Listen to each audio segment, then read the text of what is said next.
Hello and welcome to Karma's a Stitch. I'm Tonya and this is a knitting YouTube channel, and I have decided that I'm going to do shorter episodes, which is great, I think, for editing and for viewers, but it doesn't always go as planned, so just be prepared for whichever way it may go.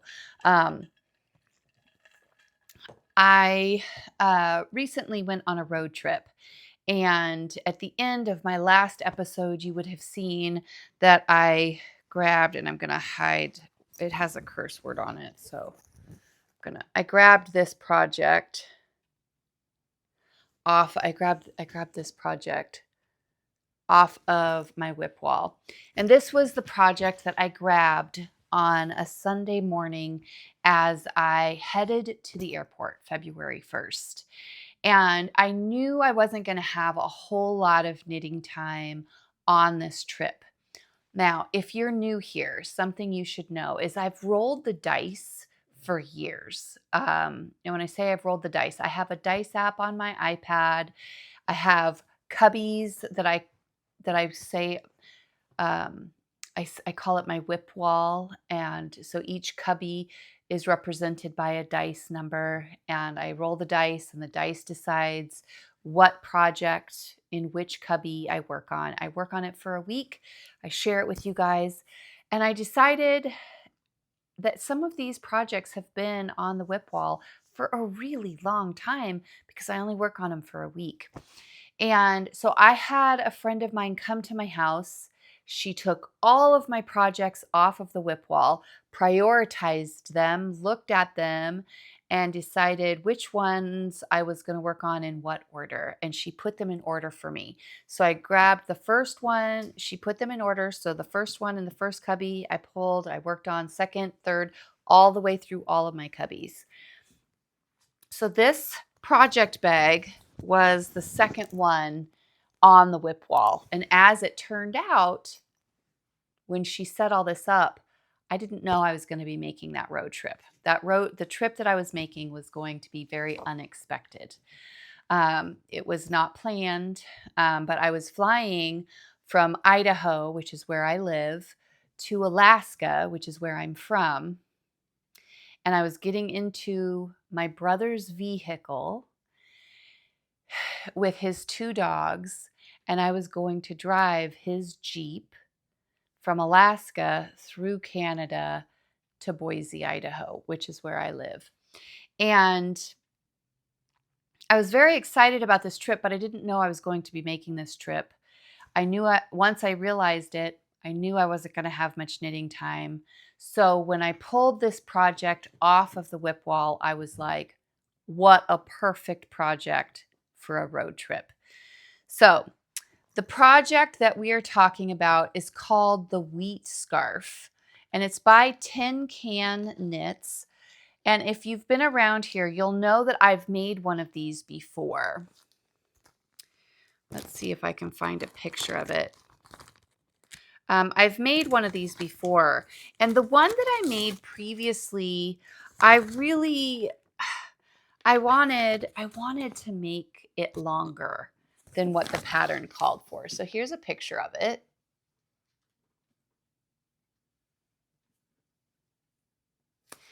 And here's another picture of it.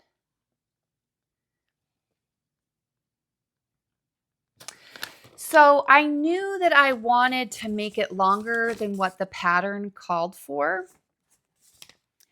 And so I started asking around, and there was somebody at the knit shop that was like, oh, actually, because the colors that I was using, I had gotten from a trunk show. So the yarn I was using is called Apple Fiber Studio. It says micro brewed in Bellingham, Washington. That's all it really says. But it was a trunk show. And so I guess I could have contacted the dyer and tried to get more. But somebody local was like, wait a second, I think I bought some of the same colorway. I had gotten some cast iron. It was called cast iron, which was a dark gray.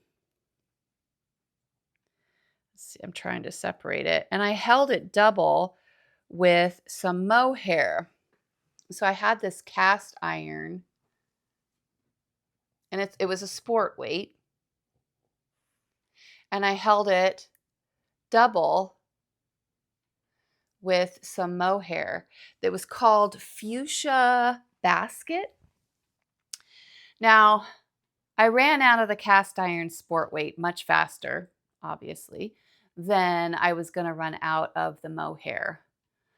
But I had a friend that said, I have some of that fuchsia basket, but I actually bought it in the sock yarn. But if you look at how thick that sock yarn is, it's a pretty juicy sock yarn. And I was like, I can make that work. So what I did was when I pulled this out, and we will talk about my road trip, but let's talk about my project first. When I pulled this project out, let's see, this is where I was. This right here was my project progress. So I had quite a bit done, but I knew I was going to run out. Okay. And I knew I was going to want it to be longer. So here I was when I grabbed this project bag off of the whip wall, literally as I got in the car and headed to the airport. Okay. And when I sat down in the airport and I started working on this project, I started working until I had like maybe 10 grams left of the cast iron. And then I started switching. So I would do, because here's the regular, this is what I started at. And then I did like 2 rows with the fuchsia sport weight or sock weight, and then 2 with the cast iron. And I just kind of alternated until I ran out. And when I ran out, it ended up just turning into the fuchsia. But I needed the mohair, and I thought that if I held it with the fuchsia basket mohair, it would have just been too pink. So my dear friend Erica dyed me something that looked awful similar to the cast iron. She matched it so well, and I was able to blend it in. So here is my wheat scarf with the color transition. Oh, you guys, this is what, and it was such a fun, it was truly the perfect project for a road trip. Could not have planned it better. Now, I didn't get much time. I think I had like 4 hours. I think I got a little snippet, and I'll insert it. But I think I got a little bit of me knitting at the airport or on the airplane. I think I talked a little bit about it one of the mornings that I woke up and was knitting, or evenings before I fell asleep when I found a spot. So right here, you can see where it shifted. But I think halfway through, I mean, I am okay with that. And now I have the extra length, which is what I was going to be looking for. I have another FO, and I have so much gorgeous leftover that I can find something fun to do with. If you're looking for a really fun, easy gift knit, I would absolutely make another one of these. This is the second one I've made. I, for myself, prefer it longer. And I'm glad that I did, because I will, I got it. I will wear this myself. And I have a feeling Alex will steal this one from me. But yes, I do have another FO, you guys. Isn't it lovely? I love this so much. And it was just great. Having a community was like, wait a minute, I think I bought that same color at that trunk show. And she did. And it was just, and Erica was like, I think I could dye you something that would match that. And she was able to.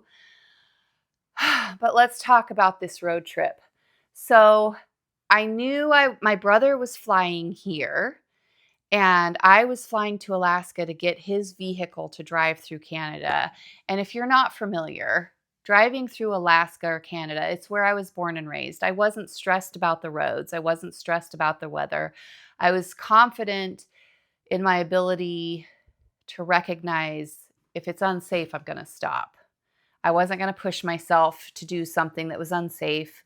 I've done it before a couple of times, and I felt good about it. I was feeling okay about it.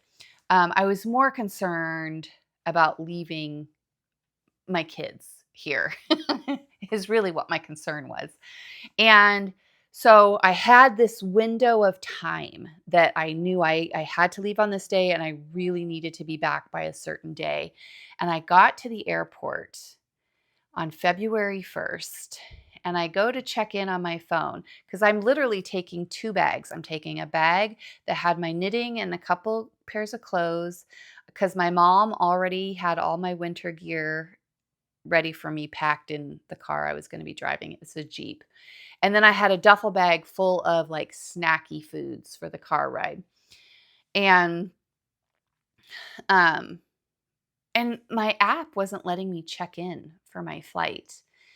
And I was like, "Huh, that's weird." So I go to the ticket counter and they're like, "Oh, well your flight isn't actually until March 1st."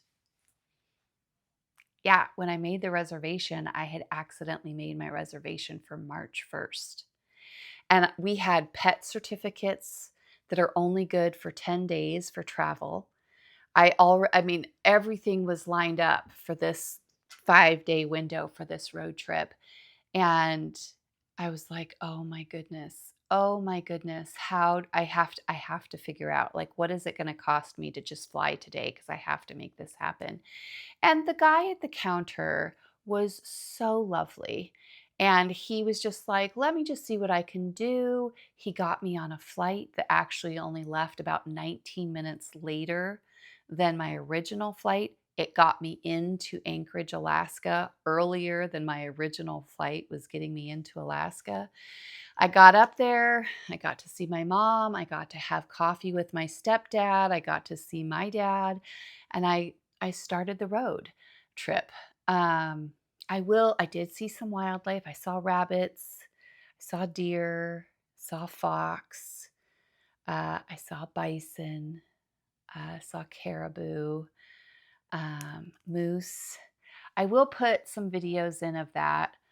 I had my phone mounted in the car, and in the mornings, it was dark, and I didn't go into any restaurants, I didn't do any food, drive-through food, I didn't get any coffees. I got gas, and I got on the road. Like, I drove. I was on a mission, I needed to get home, and, um, I drove until I it was dark, and I knew that I was in a safe place to sleep, and I slept in the Jeep with the dogs. And then I woke up usually between 4:30 and 5. It was still dark. I do have videos of the nighttime driving. Um, so there's lots of videos at the end of this. If you guys are not interested in that, don't watch it. um, there is one video clip of the bison in the middle of in the middle of the hallway. No, in the middle of the highway. And as I pulled up, like, I came around this bend and I could see out in front of me, and the camera was mounted on the dash. And I was pretty sure that that's what it was. So I turned on the video And as I got closer, you would think that these animals would get off the road, but they were very intent on staying where they were. There were several of them. And that video clip is actually like 7.5 minutes long. Um, so as I watched what they were doing, they were licking the salt off of the highway, which was really kind of cool to watch. They were in no hurry to get off of the roadway. Um, I mean, this may be an exaggeration, but these animals were so large that it made me feel in this Jeep. It felt like they were larger than the Jeep was. Like the vehicle I was in felt smaller than what some of these animals were. So I really didn't push them. I mean, they just moseyed as at their own pace. Um, so that video I will probably speed up so it doesn't take 7.5 minutes to get through. But it was absolutely an amazing drive. And everybody that I came in contact with was just so lovely and so friendly. And it was just a wonderful trip. So, anyway, you guys, I think that's it for this episode. Yay for another FO. I'm so excited about that. I love how the colors turned out. Ooh, so good. Okay, so now that we got the wheat scarf finished, the second wheat scarf finished, let's go grab the next project bag off of the whip wall. And I'm not going to share with you guys, I'm not going to talk about that project, but let's go grab that next project and I'll see you guys next time. Bye.